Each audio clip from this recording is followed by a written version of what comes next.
Welcome back to समीक्षा study point.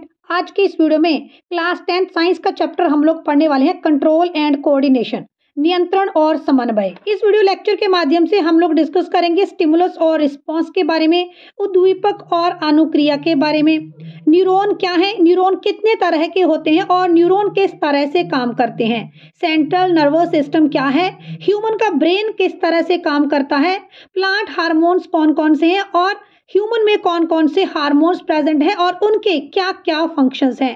Video के last में आप लोगों के लिए रहेगा NCERT बायोलॉजी क्विज। एग्जाम में अपना 100% देने के लिए आपको हर एक टॉपिक डिटेल में पढ़ना है, उसके इम्पोर्टेंट एग्जाम पॉइंट्स को ध्यान में रखना है और मोस्ट इम्पॉर्टेंट थिंग आपको उसके सेल्फ मेड नोट्स बनाने हैं। आपकी कामयाबी के लिए ये सारे फीचर्स हमने अपने हर एक वीडियो में इंक्लूड किए हैं, तो सोच क्या रहे हैं, चैनल को सब्सक्राइब करें और वीडियो को लास्ट तक पूरा देखें। चैप्टर की शुरुआत करते हैं एक प्रैक्टिकल एग्जांपल से। मान लिया आप बाजार जा रहे थे और रास्ते में आपने कचरे का एक ढेर देखा। अब कचरे के ढेर के पास आ रही थी गंदी smell, fall smell, bad smell. तो आपने क्या किया, आपने झट से एक रुमाल निकाला, अपने नाक को रुमाल से ढका और कचरे के ढेर से दूर से आप लोग गुजर गए।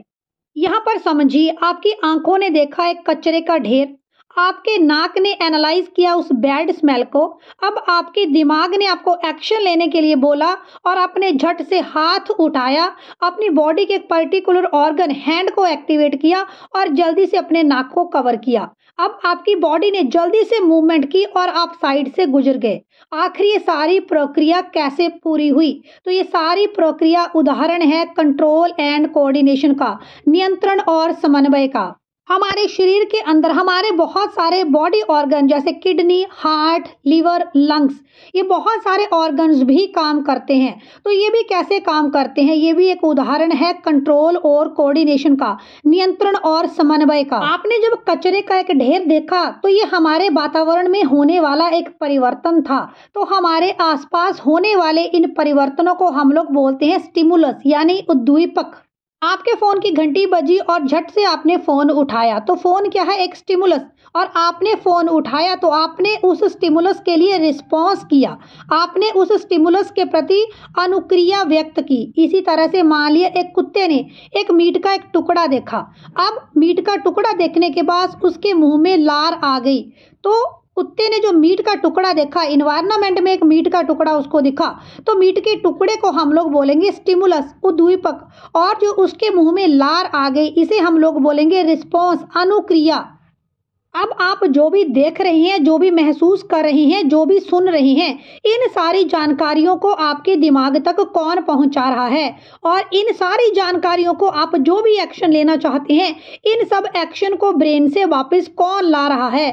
तो ये सारे काम करते हैं आपकी बॉडी में स्थित नर्व सेल्स यानी न्यूरॉन, तंत्रिका कोशिकाएं। तो एक्चुअली में नर्व्स क्या है? नर्व्स एक रेशे हैं जिनके माध्यम से इलेक्ट्रिकल इम्पल्सिस, विद्युत तरंगे हमारे शरीर में दिमाग तक पहुंचती हैं और दिमाग से वापस आती हैं। तो नर्व्स क्या हैं?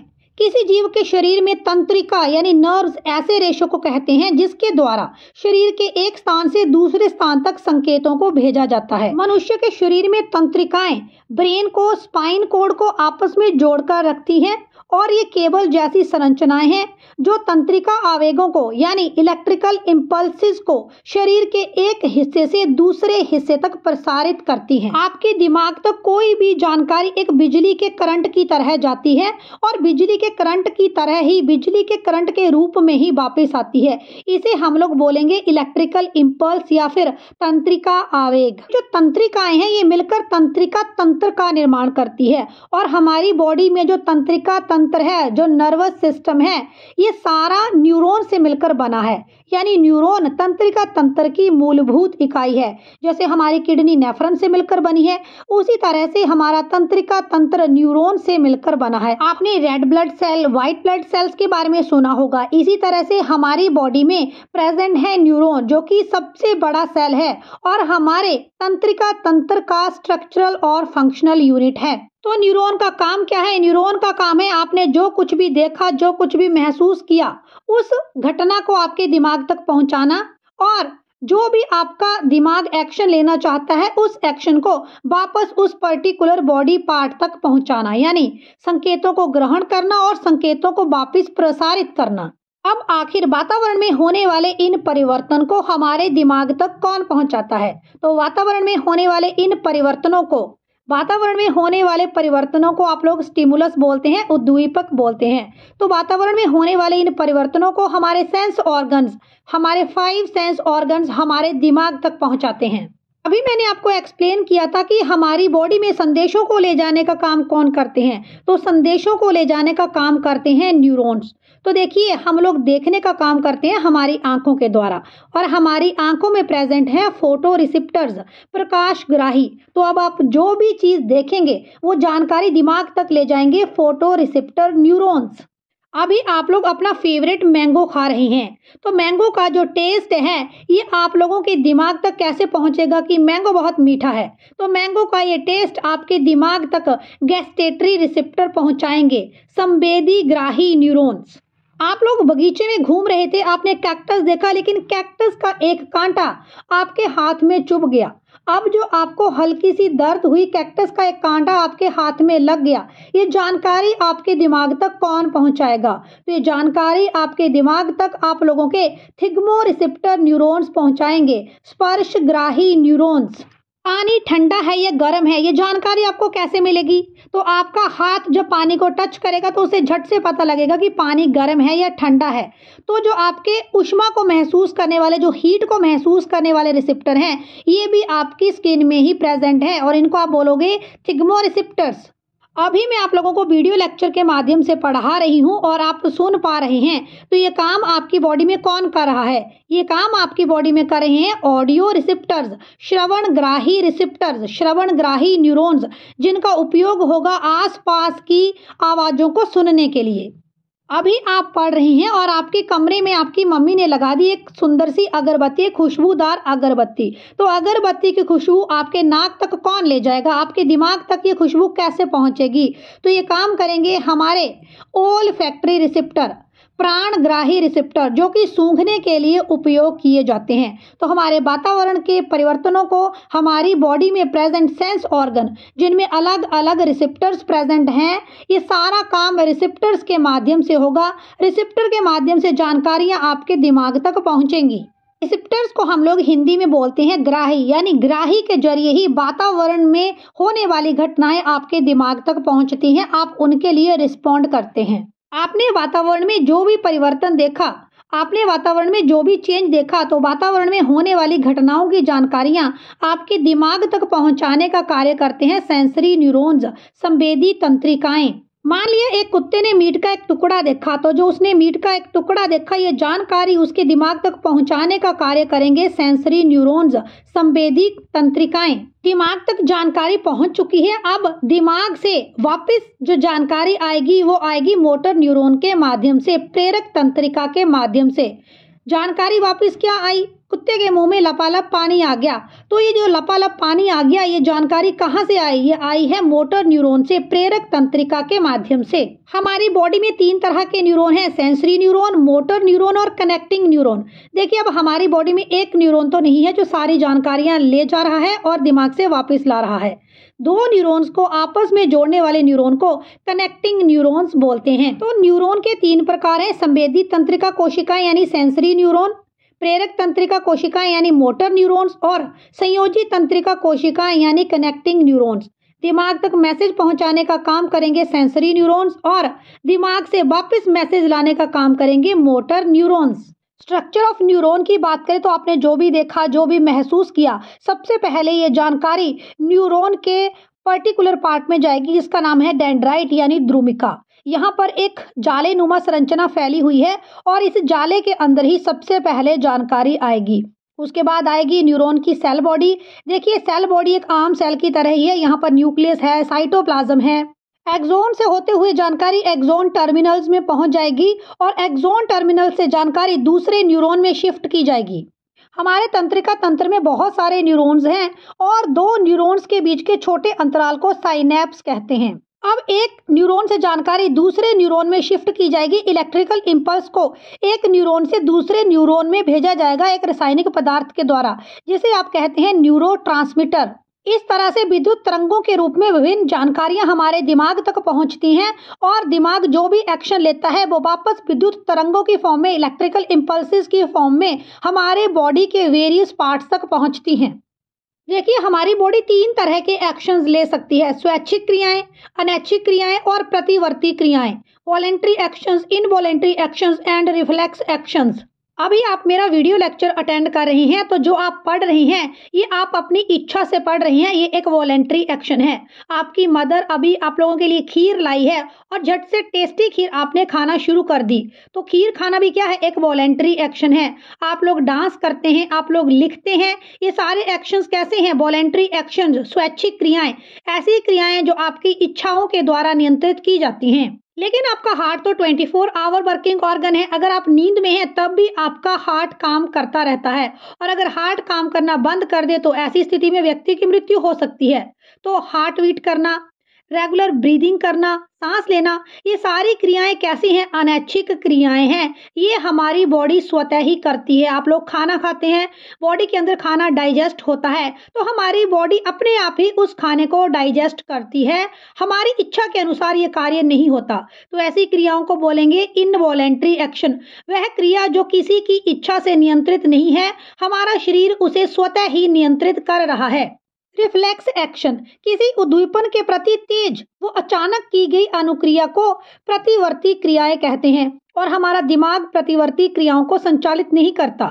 हमारी सभी क्रियाओं को दिमाग संचालित करता है, लेकिन रिफ्लेक्स एक्शन को हमारा ब्रेन संचालित नहीं करता। रिफ्लेक्स एक्शन हमारे स्पाइन कोड के द्वारा संचालित की जाती हैं। तो आखिर हमारे मेरुरज्जु के द्वारा ही प्रतिवर्ती क्रिया को संचालित क्यों किया जाता है?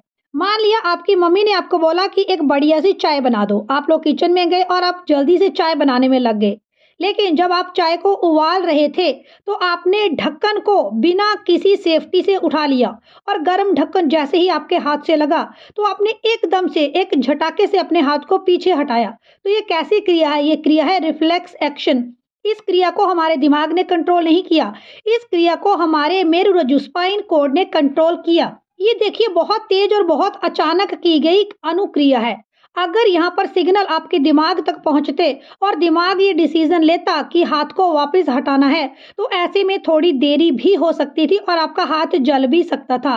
इसीलिए यहाँ पर जो न्यूरॉन्स हैं वो स्पाइन कोड तक ही मैसेज को लेकर गए हैं, और स्पाइन कोड ने ही उन्हें निर्देश दिया है कि जल्दी से हाथ को पीछे हटाओ। तो कुछ एक क्रियाओं में हमें बहुत तेज डिसीजन लेने होते हैं, क्योंकि देरी होने पर हमारी बॉडी को नुकसान हो सकता है। तो ऐसी क्रियाओं को रिफ्लेक्स एक्शन कहा जाता है, और हमारे मेरुरज्जु स्पाइन कोड के द्वारा ये संचालित की जाती हैं। रिफ्लेक्स आर्क, प्रतिवर्ती चाप, तो ये एक पाथ है जो कि रिफ्लेक्स एक्शन के वक्त फॉलो किया जाता है। तो सबसे पहले आएगा उद्दीपन, हीट। तो देखिए, हीट एक स्टिमुलस है, इन्वायरमेंट का चेंज है जिसके लिए आपकी बॉडी ने जल्द से रिएक्ट किया है। इसके बाद आएंगे रिसेप्टर्स, ग्राही अंग। तो इस केस में रिसेप्टर है आपकी स्किन। जोर का एक गर्म हीट का झटका आपके हाथ में ही लगा था। इसके बाद आएगा मेरुरज्जु। इसके बाद मैसेज आपकी स्पाइन कोड तक पहुंचेगा। मैसेज आगे ब्रेन में तो जाएगा नहीं, स्पाइन कोड से ही वापस आएगा। तो इसके बाद आएगा इफेक्टर ऑर्गन, हमारे मसल्स, हमारी पेशियां, और लास्ट में आएगा रिस्पॉन्स, अनुक्रिया। आपने हाथ को जल्दी से पीछे हटाया, तो इसे आप क्या बोलेंगे? अनुक्रिया। तो हीट हमारी स्टिमुलस है, उद्दीपन है, और आपने हाथ पीछे हटाया, ये हमारी अनुक्रिया है, रिस्पॉन्स है। Types of nervous system. तो नर्वस सिस्टम बेसिकली 3 टाइप का है। केंद्रीय तंत्रिका तंत्र, सेंट्रल नर्वस सिस्टम, जिसमें हमारा ब्रेन और स्पाइन कोड, हमारी मेरुरज्जु रीढ़ की हड्डी शामिल रहेगी। परिधीय तंत्रिका तंत्र, पेरिफेरल नर्वस सिस्टम, जिसमें हमारे दिमाग से और हमारे स्पाइन कोड से निकलने वाली नर्व्स शामिल रहेंगी। और स्वचालित तंत्रिका तंत्र, ऑटोनोमस नर्वस सिस्टम। इस नर्वस सिस्टम में हमारे वेरियस ऑर्गन तक, हमारे हार्ट, किडनी, लीवर, लंग्स तक जो भी नर्व्स जाती हैं वो सारी नर्व्स शामिल रहेंगी स्वचालित तंत्रिका तंत्र में। सेंट्रल नर्वस सिस्टम में अब हम लोग स्टडी करेंगे ब्रेन के बारे में। तो मस्तिष्क तंत्रिका तंत्र का कंट्रोल और कमांड सेंटर है। ये विभिन्न सूचनाओं की प्रतिक्रिया के लिए हमारे शरीर को निर्देश देता है। यह एक हड्डी नुमा ढांचे जिसे आप लोग क्रेनियम बोलेंगे। तो यह एक कपाल क्रेनियम नाम के खोल में स्थित है और मस्तिष्क का भार 1300 से लेकर 1400 ग्राम तक होता है। तो दिमाग के मुख्य रूप से 3 भाग हैं, फोर ब्रेन अग्र मस्तिष्क, मिड ब्रेन मध्य मस्तिष्क और हिंड ब्रेन पश्च मस्तिष्क। आप लोगों से पेपर में पूछा जा सकता है कि हमारे दिमाग का सबसे बड़ा भाग कौन सा है, तो इसका आंसर आएगा फोर ब्रेन अग्र मस्तिष्क। हमारे दिमाग का सबसे छोटा भाग कौन सा है, तो इसका आंसर आएगा मिड ब्रेन मध्य मस्तिष्क। क्रेनियल बोन्स मस्तिष्क की हड्डियों को याद रखने के लिए ट्रिक रहेगा fest of parietal, ethmoid, sphenoid, temporal, occipital और फ्रंटल बोन्स। ये हड्डियां हमारे दिमाग में पाई जाती हैं। आप जानते हैं दिमाग के सबसे बड़े हिस्से फोर ब्रेन यानी अग्र मस्तिष्क के बारे में। अगर मैं बोलूं कि आप अपना हाथ अपने माथे के ऊपर रखिए, तो जब आप अपना हाथ अपने माथे के ऊपर रखेंगे या फिर माथे से थोड़ा पीछे की ओर रखेंगे, तो यही आपका फोर ब्रेन है, अग्र मस्तिष्क है। तो अग्र मस्तिष्क के आगे 3 हिस्से हैं, सेरेब्रम, हाइपोथैलेमस और थैलेमस। हाइपोथैलेमस को आप लोग प्रमस्तिष्क बोलेंगे। मस्तिष्क का सबसे बड़ा भाग है और कुल मस्तिष्क का 66% ये हिस्सा बनाएगा। इसे पोस्ट ऑफिस ऑफ इंफॉर्मेशन भी कहा जाता है। इसमें स्मृति, ज्ञान, बुद्धिमान, चिंतन और इच्छा शक्ति रहती है। यानी आप लोगों के सोचने की क्षमता, आप लोगों की मेमोरी, ये सारी कौन से पार्ट में है, सेरिब्रम में। इसके बाद डिस्कस करते हैं हाइपोथैलेमस के बारे में। तो इसे शरीर का आंतरिक थर्मामीटर भी कहा जाता है। हमारी फीलिंग्स जैसे भूख, प्यास, प्रेम, डर, ये सारा कौन नियंत्रित करेगा, तो ये नियंत्रित करेगा हाइपोथैलेमस। ये हमारे दिमाग का इमोशन सेंटर है और ये हमारी पिट्यूटरी ग्लैंड, पीयूष ग्रंथि, मास्टर ग्लैंड को भी नियंत्रित करता है। इसके बाद है थैलेमस। ये हमारे सेंस ऑर्गन्स, नाक, त्वचा, जीभ आदि को नियंत्रित करता है। ये हमें सर्दी और गर्मी का एहसास भी कराता है। और थैलेमस हमें बाहरी वातावरण की जानकारी देता है। यानी आपको गर्मी लग रही है तो बाहर का टेम्परेचर जो है ज़्यादा है, ठंड लग रही है बाहर का टेम्परेचर कम है, तो ये आपको गर्मी सर्दी का एहसास कराता है। हम लोग पढ़ रहे हैं फोर ब्रेन अग्र मस्तिष्क और इसमें हमने अभी पढ़ा सेरिब्रम के बारे में।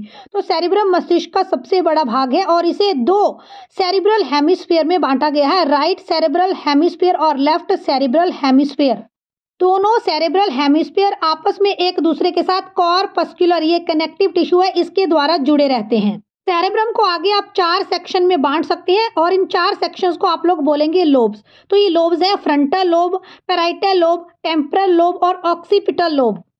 मिड ब्रेन मध्य मस्तिष्क को सिक्स सेंस भी बोला जाता है। ये हमारी 2 ज्ञान इंद्रियों, हमारे 2 सेंस ऑर्गन आईज और ईयर के मूवमेंट को कंट्रोल करता है और ये हमारे दिमाग का सबसे छोटा भाग है। मिड ब्रेन के भी आगे 2 हिस्से हैं, कॉर्पोरा क्वाड्रिजेमिना और सेरिब्रल पेंडिकल। कॉर्पोरा क्वाड्रिजेमिना ये दृष्टि एवं श्रवण शक्ति का केंद्र होता है, यानी सेंटर ऑफ विजन और हियरिंग है। और सेरिब्रल पेंडिकल ये हमारे दिमाग के अन्य भागों को मेरु रज्जु से जोड़ता है। हिंड ब्रेन को आप लोग बोलेंगे पश्च मस्तिष्क और हिंड ब्रेन के 3 बेसिक भाग हैं, मेडुला ओब्लिगेंटा, सेरिबैलम और पोन्स। याद रखें, इससे पहले आप लोगों ने सेरिबैलम के बारे में पढ़ा था, जो हमारे फोर ब्रेन का एक इम्पॉर्टेंट पार्ट है। तो सेरिब्रम अलग है और सेरिबैलम अलग है, इसमें कंफ्यूज ना हो। सेरिब्रम हमारे दिमाग का सबसे बड़ा हिस्सा है, लेकिन ये जो सेरिबैलम है ये हिंड ब्रेन का एक पार्ट है और सेरिब्रम ये फोर ब्रेन का एक पार्ट है। हिंड ब्रेन का पार्ट है एक मेड्यूला। आइए जानते हैं मेड्यूला के बारे में। तो देखिए, मेड्यूला हमारे शरीर में होने वाले इनवॉलेंट्री एक्शंस, अनैच्छिक क्रियाओं को नियंत्रित करता है।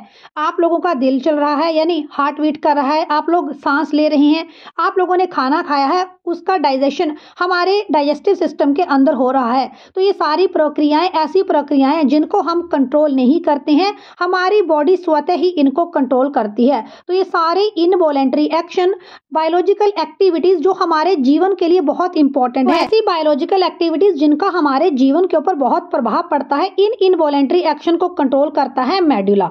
लेकिन हमारी कुछ एक ऐसे इनवॉलेंट्री एक्शन भी है जिनका हमारे शरीर के ऊपर कोई विशेष प्रभाव नहीं पड़ता, जैसे खराटे मारना, छींकना, खांसी करना या जम्हाई लेना या डकार मारना।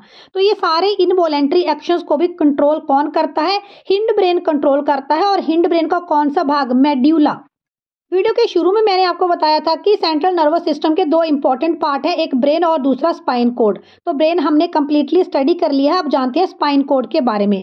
आपकी स्पाइनल कोड इलेक्ट्रिकल केबल के समान तंत्रिकाओं का एक बंडल है जो आपके दिमाग तक और बाकी शरीर के बीच संदेश लाती है और संदेश ले जाती है। संदेशों को स्पाइन कोड कहाँ तक लेकर जाती है? हमारे मस्तिष्क तक। स्पाइन कोड मस्तिष्क के मेड्यूला ओब्लिगेटा से निकलती है और ये लगभग 42 से 45 सेंटीमीटर लंबी एक खोखली बेलनाकार संरचना है। यह मस्तिष्क व शरीर की अन्य तंत्रिकाओं के बीच एक कड़ी का कार्य करती है। और आपने ध्यान रखना है कि हमारे रिफ्लेक्स एक्शन, हमारी प्रतिवर्ती क्रियाएं, ये सीधे तौर पर हमारी स्पाइन कोड के द्वारा ही नियंत्रित होती हैं। बाकी वॉलेंट्री एक्शन, इनवॉलेंट्री एक्शन, इन्हें हमारा दिमाग कंट्रोल करता है, लेकिन रिफ्लेक्स एक्शन को, प्रतिवर्ती क्रियाओं को सीधी हमारी स्पाइन कोड ही नियंत्रित करती है। तंत्रिका तंत्र में हम लोग आगे पढ़ेंगे पेरिफेरल नर्वस सिस्टम के बारे में, परिधीय तंत्रिका तंत्र के बारे में। देखिए, हमारे दिमाग से कुछ एक नसें निकलती है, उनको हम लोग बोलेंगे क्रेनियल नर्व्स। इसी तरह से हमारी रीढ़ की हड्डी से कुछ एक नसें निकलती है, इनको हम लोग बोलेंगे स्पाइनल नर्व्स। तो हमारे परिधीय तंत्रिका तंत्र में हमारी क्रेनियल नर्व्स और स्पाइनल नर्व्स शामिल रहती हैं। मोस्ट इंपॉर्टेंट क्वेश्चन आपसे यहाँ से कपालीय तंत्रिकाओं के बारे में और मेरुरज्जु तंत्रिकाओं के बारे में पूछा जाता है, यानी क्रेनियल नर्व्स के बारे में और स्पाइनल नर्व्स के बारे में। तो मनुष्य में 12 जोड़ी कपालीय तंत्रिकाएं हैं, 12 जोड़ी क्रेनियल नर्व्स हैं और 31 जोड़ी मेरुरज्जु तंत्रिकाएं हैं, यानी 31 जोड़ी स्पाइनल नर्व्स हैं। पेरिफेरल नर्वस सिस्टम हमारे सेंट्रल नर्वस सिस्टम का एक भाग है, यानी पेरिफेरल नर्वस सिस्टम बहुत सारी जानकारियां सेंट्रल नर्वस सिस्टम तक पहुंचाता है, दिमाग तक पहुंचाता है। तंत्रिका तंत्र नर्वस सिस्टम में हम लोग पढ़ने वाले हैं इसका लास्ट टाइप, स्वचालित तंत्रिका तंत्र। इसके नाम में ही इसका काम छिपा है, ऑटोमेटिक, स्वचालित। तो ये हमारे शरीर के वाइटल अंगों जैसे हृदय, अमाशय, छोटी आंत, बड़ी आंत, हमारा गुर्दा, मूत्राशय, गर्भाशय ग्रंथियों और रक्त वाहिनियों को स्वतः ही चालित करता है और नियंत्रित करता है। यानी ह्यूमन बॉडी में जो नर्व्स आगे हमारे वेरियस ऑर्गन्स तक जा रही हैं, ऑर्गन से जानकारी हमारे दिमाग तक पहुंचा रही हैं, ये सारी नर्व्स, ये सारी तंत्रिकाएं ऑटोनोमस नर्वस सिस्टम में शामिल रहेंगी। हमारे दिमाग में हम लोगों ने पढ़ा था हाइपोथैलेमस के बारे में। तो जो हमारे दिमाग का हिस्सा है हाइपोथैलेमस, यही हमारे ऑटोमेटिक नर्वस सिस्टम को कंट्रोल करता है। इसके भी आगे 2 सब टाइप्स हैं, अनुकंपी तंत्रिका तंत्र सिंपैथेटिक नर्वस सिस्टम और परानुकंपी तंत्रिका तंत्र पैरासिम्पैथेटिक नर्वस सिस्टम। अब कंट्रोल एंड कोऑर्डिनेशन के इंपॉर्टेंट टॉपिक प्लांट हार्मोन के बारे में हम लोग डिस्कस करेंगे। तो प्लांट हार्मोन पादप हार्मोन में जटिल कार्बनिक पदार्थ हैं जो पेड़ पौधों में निश्चित स्थानों पर बनते हैं और वहां से संवहन ऊतकों के द्वारा पौधे के विभिन्न भागों तक पहुंचते हैं। यानी प्लांट की मेटाबॉलिक एक्टिविटीज को कौन कंट्रोल करेगा? तो प्लांट की मेटाबॉलिक एक्टिविटीज को कंट्रोल करेगा प्लांट हार्मोन। वो पौधे के किसी पर्टिकुलर पार्ट में बनेंगे और वहां से एक टारगेट पार्ट में पहुंचेंगे और वहां अपना एक्शन शुरू करेंगे। तो प्लांट हार्मोन बेसिकली 2 टाइप के हैं, प्लांट ग्रोथ रेगुलेटर्स और प्लांट ग्रोथ इनहिबिटर्स। यानी वृद्धि सहायक हार्मोन ऐसे हार्मोन जो प्लांट को बढ़ने में सहायता करते हैं, और वृद्धि रोधक हार्मोन ऐसे हार्मोन जो प्लांट की ग्रोथ को रोकते हैं। प्लांट हार्मोन जो वृद्धि सहायक हार्मोन है, जो ग्रोथ प्रमोटर हार्मोन है, इनमें शामिल हैं ऑक्सिन, जिब्रेलिन और साइटोकाइनिन। ये तीनों हार्मोन प्लांट की ग्रोथ को कंट्रीब्यूट करते हैं, इसे बढ़ाने में मदद करते हैं। अब ग्रोथ इनहिबिटर हार्मोन ऐसे हार्मोन जो प्लांट की ग्रोथ को रोकते हैं, इनमें शामिल है एब्सिसिक एसिड और एथिलीन। हार्मोन के बारे में आगे पढ़ने से पहले आप लोगों को अनुवर्तन के बारे में पता होना चाहिए, ट्रोपिज्म के बारे में पता होना चाहिए। तो पौधे के भागों का उद्दीपक यानी स्टिमुलस की दिशा में गति करना अनुवर्तन कहलाता है, ट्रोपिज्म कहलाता है। प्लांट आप सबने देखा होगा, तो आपने देखा है कि प्लांट हमेशा सूरज की तरफ ऊपर की ओर बढ़ते हैं। तो ये स्टिमुलस के प्रति रिस्पॉन्स है। यहाँ पर स्टिमुलस क्या है? सनलाइट है, और रिस्पॉन्स क्या है? प्लांट का सूर्य की तरफ को बढ़ना, जियोट्रोपिज्म। जिस तरह से प्लांट की जड़ें हमेशा जमीन में अंदर की ओर, नीचे की ओर जाती हैं, ग्रेविटी की ओर जाती हैं, तो इसे हम लोग बोलेंगे जियोट्रोपिज्म। जियो का मतलब है अर्थ और फोटो का मतलब है लाइट। तो फोटो की तरफ जाएं, लाइट की तरफ जाएं तो फोटोट्रोपिज्म, जियो पृथ्वी की तरफ अंदर की ओर जाएं तो जियोट्रोपिज्म। यानी प्लांट का रूट सिस्टम शो करेगा जियोट्रोपिज्म, और प्लांट का शूट सिस्टम में हमारी स्टेम, लीफ, फ्लावर वगैरह शामिल रहते हैं, तो ये शो करेगा फोटोट्रोपिज्म। इसके बाद है कैमियोट्रोपिज्म। प्राग नली की अंडाशय की तरफ गति, ठीक है, जहां पर फ्यूजन ऑफ मेल और फीमेल गैमेट होगा, फ्रूट बनेंगे, फ्लावर बनेंगे।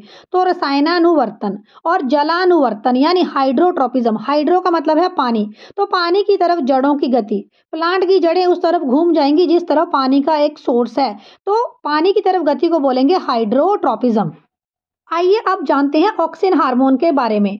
तो ऑक्सिन हार्मोन पौधों की अनुवर्तनी गति को नियंत्रित करता है, यानी ये फोटोट्रोपिज्म को और जियोट्रोपिज्म को नियंत्रित करता है। बंद कमरे में आप लोग एक पौधा लगा दीजिए। अब पौधा जहां एक छोटा सा भी कोई सोर्स ऑफ लाइट होगा, मान लिया खिड़की से लाइट आ रही है, तो पौधा उस खिड़की की तरफ को ही ग्रो करना स्टार्ट कर देगा। तो अगर पौधा लाइट की तरफ को ग्रो करता है, इसे बोलेंगे फोटोट्रोपिज्म। लेकिन प्लांट का जो रूट वाला पार्ट है वो गमले में उसकी जड़ें नीचे की ओर ही ग्रो करेंगी, तो इसको आप लोग बोलेंगे नेगेटिव फोटोट्रोपिज्म, यानी ये लाइट के अपोजिट मूवमेंट है। इसके बाद है जियोट्रोपिज्म, यानी अगर हम लोग पृथ्वी के कंटेक्स्ट में देखें तो जड़ें हमेशा पृथ्वी के गुरुत्वाकर्षण से पृथ्वी के नीचे की ओर ही जाएंगी, तो इसको आप लोग बोलेंगे पॉजिटिव जियोट्रोपिज्म।